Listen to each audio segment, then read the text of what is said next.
My name is Mary, and I'm going to be talking about a very important topic with you all today. First off, what is America? What is America without freedom, without rights, and without choices? Many of you are probably thinking that's not America, and you're right. There are many choices in the dying process, choices that need to be made by the person who is dying. Physician-assisted suicide is when a physician provides a lethal dose of drugs to a patient that requests it.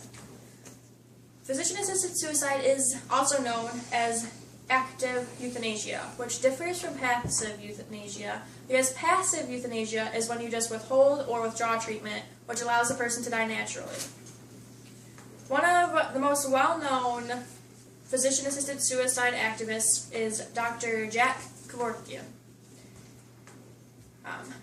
He performed many physician-assisted suicides over the years and escaped many murder convictions, but in the end he was convicted in 1994 in Michigan, where physician-assisted suicide is prohibited.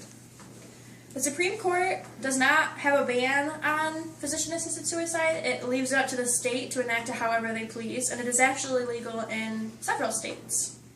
But it comes right down to three basic rights, which is autonomy, dignity, and the relief of pain and suffering. So what is autonomy? Autonomy is self-determination. That is your right. Your right to die, your right to have a DNR in place. It's your rights.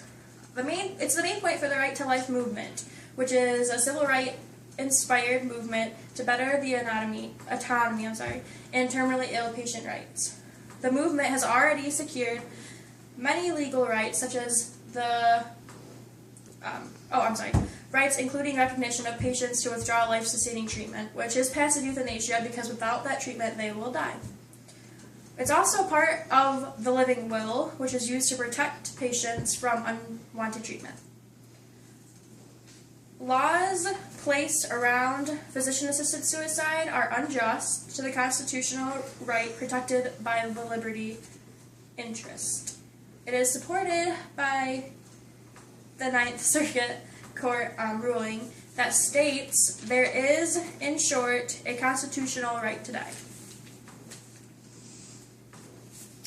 The last thing that you have when you're dying is dignity.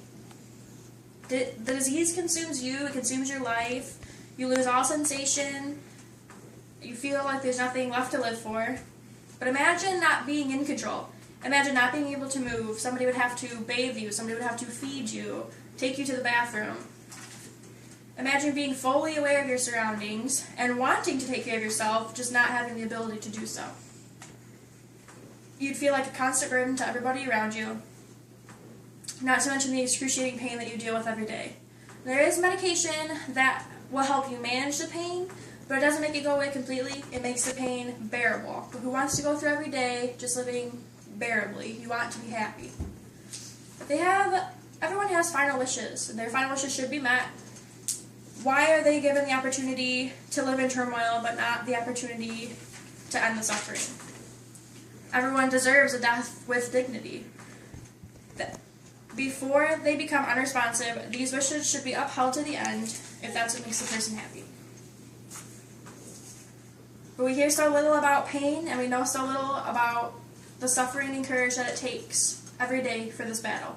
The terminal illness will kill you. The only escape is death. They deserve to make that choice. They have no control over what happens to their bodies, and they didn't ask for it.